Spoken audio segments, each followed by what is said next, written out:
संघाचं पाठबळ असल्यानं त्यांना केंद्रीय मंत्रिमंडळाकडून काढून टाकण्याचं धाडस अजून तरी मोदी शहांनी केलेलं नाही. पण त्यांची संसदीय मंडळातून आणि केंद्रीय निवडणूक समितीतून हकालपट्टी करून आगामी काळात भाजपमध्ये गडकरींचं भवितव्य काय असेल याची स्पष्ट जाणीव करून देण्यात आलेली आहे.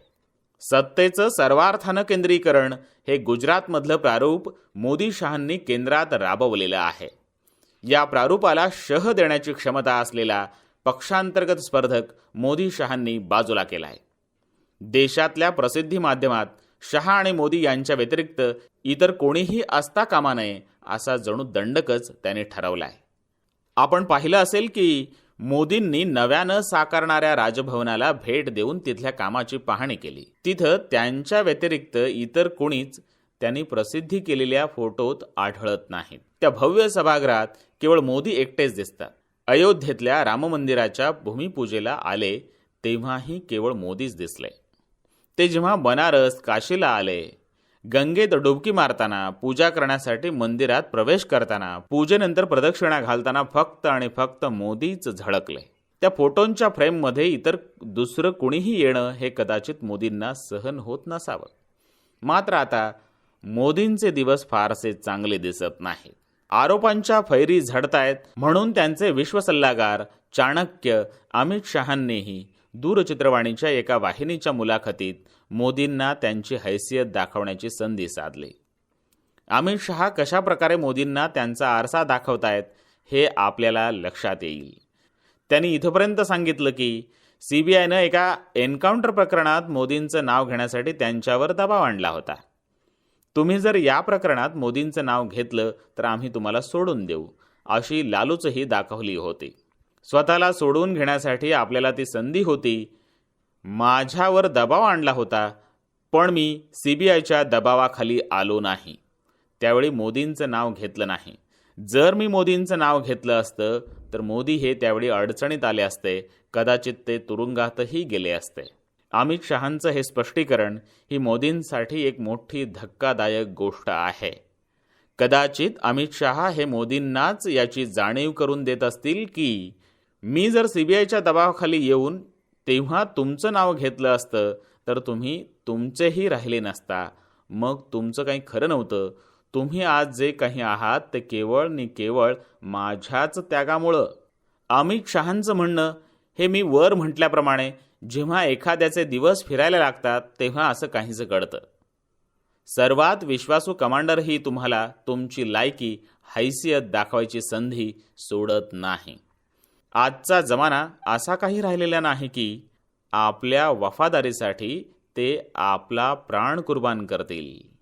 आज लोकांचा मूलमंत्र हा सलमान खानच्या वॉन्टेड सिनेमातल्या डायलॉग सारखा राहिला आहे. ना हनीफ भाई के लिए ना गनी भाई के लिए, बंदा काम करता है तो सिर्फ मनी भाई के लिए. अशात मग विश्वासार्ह माणसाचं वागणं बोलणं बदललं तर साथ संगत करणारे नेते कुठवर त्याची साथ करणार. अशा परिस्थितीत राजकारणात विश्वासार्ह समजले जाणारे नेते कशा प्रकारे बदलतात याचं एक छोटंसं उदाहरण. प्रधानमंत्री एच.डी. देवेगौडा प्रधानमंत्री असतानाची गोष्ट आहे. राज्यसभा सदस्य असल्यानं ते लोकसभेत रेल्वे मंत्री रामविलास पासवान यांच्या शेजारी बसत. त्यावेळी देवेगौडा सरकारला पाठिंबा देणाऱ्या काँग्रेसचे अध्यक्ष सीताराम केसरी यांनी देवेगौडा सरकारची लगाम खेचली आणि संयुक्त मोर्चाला आपला नेता बदलायला सांगितलं.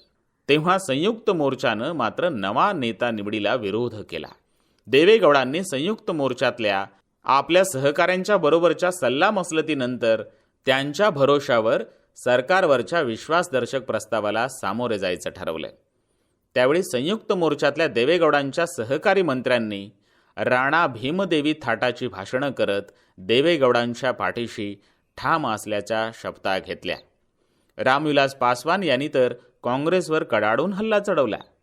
पण जेव्हा मतदान झालं त्यात देवेगौडा पराभूत झाल्याचं दिसून आलं. देवेगौडा जसे विश्वासदर्शक प्रस्ताव हरले लगेचच संयुक्त मोर्चातल्या नेत्यांनी सरड्याप्रमाणे रंग बदलला.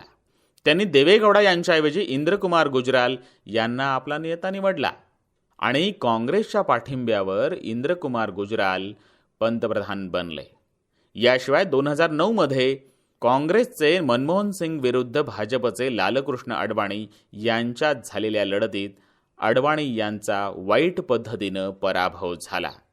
या पराभवानंतर संघ आणि भाजपतले सगळेच्या सगळे नेते अडवाणींना टाळू लागले.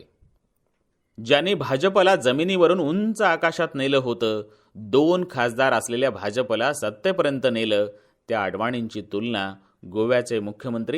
गोव्याचे मुख्यमंत्री स्वर्गीय मनोहर पर्रीकर यांनी तर सडलेल्या लोणच्याशी केली होती. अंततः अडवाणींना राजकारणातला अंदमान भोगण्यासाठी पृथ्वीराज रोडवर एकाकी सोडून दिलं गेलं हे आपण पाहतोय.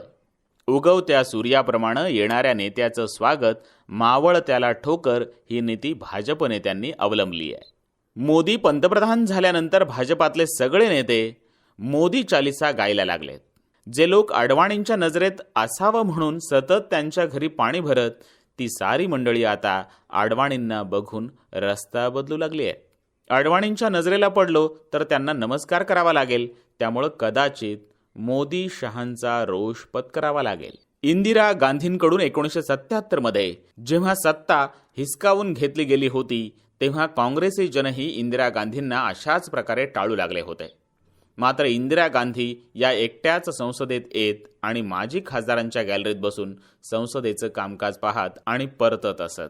हे सारं आपण पाहिलंय, अनुभवलंय. या साऱ्या पार्श्वभूमीवर 2024 येऊन ठाकलंय. देशाचं मत, मन आणि कल संघ आणि भाजपलाही आताशी समजून चुकले की 2024च्या लोकसभा निवडणुकीत भाजपला स्पष्ट बहुमत मिळणं अवघड आहे. सर्व्हेतून व्यक्त झालेल्या अंदाजानुसार 180 ते 200 जागा या भाजपच्या निवडून येऊ शकतात. त्यामुळं निवडून येणाऱ्या भाजपच्या 180 ते 200 सदस्यांचा वजीर शोधण्यासाठी संघ भाजपनं आत्तापासूनच प्रयत्न सुरू केले आहेत. दुसरीकडं आपल्याला पर्याय ठरू शकतील अशा संभावित नेत्यांना हेरून मोदी शहा यांच्याकडून त्यांना उमेदवारीपासून वंचित ठेवण्याची चाल खेळली जाते आहे, जेणेकरून त्यांना वजीर बनण्याचा मार्ग रोखला जाईल. असा प्रयत्न शहा आणि मोदींनी चालवला आहे. मोदींच्या शब्दातला इन्साफ का ब्रँड असलेले सीबीआय, आयटी आणि ईडी या संस्था देखील भाजपच्या 180-200 सदस्यांच्या अवस्थेत मोदींना तिसऱ्यांदा पंतप्रधान बनवणार नाहीत असं म्हटलं जात आहे. मोदी शहांच्या सभोवताली असलेल्या त्यांच्या हुजऱ्यांनाही याची चाहूल लागली आहे. पण सीबीआय, आयटी, ईडी यांची भीती त्यांनाही असल्यानं ते उघडपणे व्यक्त होत नाही आहेत. नितीन गडकरी यांचं नाव वजीर म्हणून पुढं आलं तर त्यांना अशा हुजऱ्यांची गरजच भासणार नाही, कारण त्यांचा थेट संपर्क तळागाळातल्या कार्यकर्त्यांशी आहे. ते माजी पक्षाध्यक्ष असल्यानं भाजपच्या कार्यकर्त्यांपासून विरोधी पक्षातल्या नेत्यांपर्यंत त्यांचं वेगळं नातं आहे, एक वर्तुळ आहे. गडकरींना भाजपच्या समित्यातून हटवलं गेलं, त्यानंतर आता उमेदवारीपासून त्यांना वंचित ठेवलं जाईल अशी चर्चा सुरू असतानाच शरद पवारांसारखे ज्येष्ठ नेते नागपुरात जाऊन गडकरींना भेटतात, तेव्हा लक्षात येतं की नक्की काहीतरी गडबड दिसते आहे. जर तशी वेळ आली तर विरोधकांची ताकद गडकरींच्या मागे उभे करण्यात शरद पवार महत्त्वाची भूमिका बजावतील, ही आजची स्थिती आहे. पण गडकरींनी दिल्लीच्या राजकारणात प्रवेश केल्यानंतर जी स्थिती निर्माण झाली त्याचा धांडोळा घेतला तर तो मोठा रंजक आहे. मोदी पंतप्रधान झाल्यानंतर 26 जुलै 2014 रोजी संडे गार्डियननं वृत्त दिलं होतं की नितीन गडकरी यांच्या सरकारी निवासस्थानी गुप्तपणे अत्याधुनिक संभाषण ऐकणारी उपकरणे सापडली आहेत. भाजपशी जवळचे संबंध असलेल्या या वृत्तपत्रानं अज्ञात स्रोताचा हवाला देत हा दावा केला होता. या उपकरणं ठेवण्यामागं अमेरिकन गुप्तचर संस्था, खासदार सुब्रमण्यम स्वामी आणि काँग्रेसच्या नेतृत्वाखालील मागील सरकारचा हात आहे असंही त्या वृत्तात म्हटलं होतं. दुसऱ्या दिवशी नितीन गडकरींनी स्वतः ट्विट करून ही बातमी अत्यंत काल्पनिक असल्याचं स्पष्ट केलं. परंतु त्यावेळी त्यांनी या वृत्ताचं पूर्णपणे खंडन करण्याचं टाळलं. या प्रकरणावर संसदेत चौकशी करण्याची मागणी विरोधकांनी लावून धरली. त्यानंतर 2 दिवस संसदेचं कामकाज ठप्प झालं. गृहमंत्री राजनाथ सिंह यांनी हे वृत्त खोटं असून असं काहीही तिथं ठेवण्यात आलं नसल्याचं उत्तर संसदेत दिलं. राजनाथ सिंह यांनी हे वृत्त खरं मानण्यास नकार दिला असला तरी विरोधक त्याला सहमत नव्हते. ही विचित्र परिस्थिती निर्माण झाली होती. एकीकडे सत्ताधारी भाजपच्या मंत्र्यांचीच जासूसी केल्याबद्दल विरोधक आवाज उठवत होते, तर दुसरीकडे त्यांच्याच पक्षाचे सदस्य हे या विषयावर बोलण्यास टाळाटाळ करत होते. पंतप्रधान कार्यालयाकडून मंत्र्यांवर लक्ष ठेवलं जात असल्याच्या अफवांच्या पार्श्वभूमीवर काही ठिकाणी मायक्रोफोन बसवल्याची बातमीही प्रसिद्ध झाली. त्यामुळे गोंधळ निर्माण झाला. दरम्यान गुजरातमध्ये वैध कायदेशीर कारणाशिवाय एका महिलेची चाचपणी केली होती. त्यावेळी काँग्रेसचे नेते दिग्विजय सिंह यांनी आरोप केला की मोदी आणि त्यांचे उजवे हात असलेले गुजरातचे तत्कालीन गृहमंत्री अमित शहा यांच्या आदेशानं हे झालं होतं. पण गडकरींनी दुसऱ्या दिवशीच या वृत्ताचं खंडन केलं. एक महिन्यानंतर आउटलुक मासिकाच्या वृत्तानुसार राष्ट्रीय स्वयंसेवक संघाचे अध्यक्ष मोहन भागवत, जे गडकरी यांच्या अत्यंत जवळचे समजले जातात, त्यांनी यात हस्तक्षेप केला आणि कथितरित्या गडकरींना गुजरातमधल्या त्या बातम्या फेटाळण्यास सांगितलं. कारण यामुळं भाजप आणि पंतप्रधानांची प्रतिमा खराब होते. त्यामुळे सरकारचं आणि पक्षाचं नुकसान झालं असतं, म्हणून गडकरींना खुलासा करायला सांगितलं गेलं, असं आउटलुकनं म्हटलं होतं. म्हणजे मोदी शहा यांच्यावरील आरोप गडकरींना नाकारावे लागले होते. संघाचा बालेकिल्ला असलेल्या नागपुरातले नितीन गडकरी हे संघाचे लाडके सुपुत्र आहेत, हे सर्वमान्य सत्य आहे. 2009 मध्ये त्यांना भाजपचे सर्वात तरुण राष्ट्रीय अध्यक्ष बनवण्यात आलं होतं. तेव्हा दिल्लीत बसलेल्या पक्षाच्या वरिष्ठ नेत्यांनी आपली नाराजी व्यक्त केली होती. संघानं त्याकडे दुर्लक्ष करत आपली ताकद गडकरींच्या मागे उभी केली होती. त्यानंतर 2012 मध्ये पक्षाच्या घटनेत दुरुस्ती करून गडकरींना आणखी एक संधी देण्यात आली. मात्र त्यांना अध्यक्षपदाची ही दुसरी इनिंग काही पूर्ण करता आली नाही. त्यांच्यावर आरोप करत त्यांना रोखण्याचा प्रयत्न पक्षातल्या काहींनी केला. नागपुरातून भाजपला लोकसभा निवडणुकीतही कधीही यश मिळाले नव्हतं. पण 2014च्या निवडणुकीत गडकरींनी ती निवडणूक जिंकली आणि नागपूरमधून भाजपचं प्रतिनिधित्व संसदेत नेलं. मोदींनी त्यांचं सरकार स्थापन केलं तेव्हा गडकरी यांच्याकडे रस्ते वाहतूक, महामार्ग आणि जहाज बांधणी अशी 2 मंत्रालयं देण्यात आली. यात रस्ते वाहतूक आणि महामार्ग हे खातं महत्त्वाचं होतं, कारण एकीकडे मोठ्या भांडवलाचे पायाभूत सुविधांचे प्रकल्प गुंतलेले असतात आणि दुसरीकडे सरकारच्या कामांचा प्रचार याच रस्ते बांधणीतून केला जातो.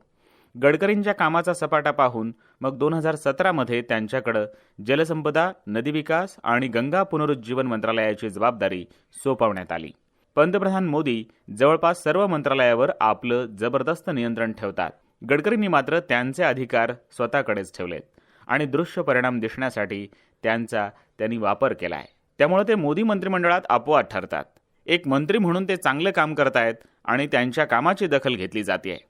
ती सहजपणे दडपली जात नाही. मात्र बहुतेक मंत्री नाराज आहेत की पंतप्रधान त्यांच्यावर लक्ष ठेवून आहेत. एका स्तंभलेखकानं लिहिलंय की गडकरी कोणाला घाबरत नाहीत, कारण त्यांच्यावर संघाचा वरद हस्त आहे. त्यांच्या मनात पंतप्रधानांबद्दल आदराची भावना असली तरी पण ते त्यांना घाबरलेले नसतात.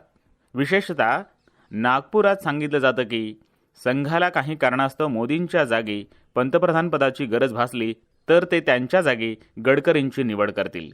राजधानीत गडकरींचं महत्त्व, जिथं ते परिपक्व भाजप आणि संघ यांच्यातला दुवा म्हणून दिसतात, ते अद्याप पूर्णपणे उघड झालेलं नाही. आपले पत्ते राखून ते राजकारण खेळतायत. आपल्या बालेकिल्ल्यापासून ते दूर राहिल्यानं अनेक प्रादेशिक नेत्यांप्रमाणे तेही आपले राजकीय आकर्षण गमावत नाहीत.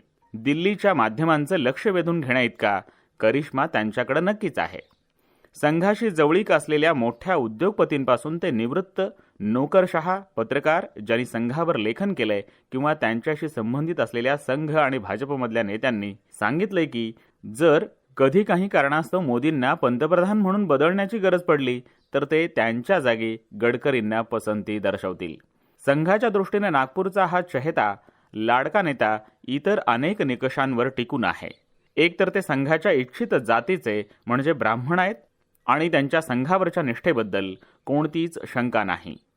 त्यांचे मुंबईतल्या बहुतांश व्यावसायिक उद्योजक घराण्याशी घट्ट संबंध आहेत आणि पक्षासाठी पैशाचं व्यवस्थापन करण्याचे कौशल्यही त्यांच्याकडे आहे.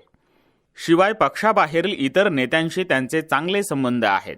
गुजरातच्या दंगलीमुळे कलंक लागलेल्या मोदींप्रमाणे त्यांच्या प्रतिमेला जातीयवादी असल्याचा कलंक नाही. त्यांची प्रतिमा किमान मोदींइतकीच जातीवादीही नाही. ते सर्वसमावेशक आहेत. त्यामुळे ते मोठ्या संख्येनं मतदारांना आकर्षित केलं जाऊ शकतं. मुख्य म्हणजे सरकारमध्ये प्रवेश केल्यापासून कार्यक्षम प्रशासन देण्याचा त्यांचा दावा अनेक जण मान्य करतात. लोकांनी त्यांची तुलना प्रमोद महाजन आणि शरद पवार यांच्यासारख्या महाराष्ट्रातल्या नेत्यांशी केली आहे. त्यांचे स्वतःचे पक्षाबाहेरील नेत्यांशी जवळचे संबंध आहेत. व्यावसायिक उद्योजक घराण्याशी चांगले आणि मजबूत संबंध आहेत.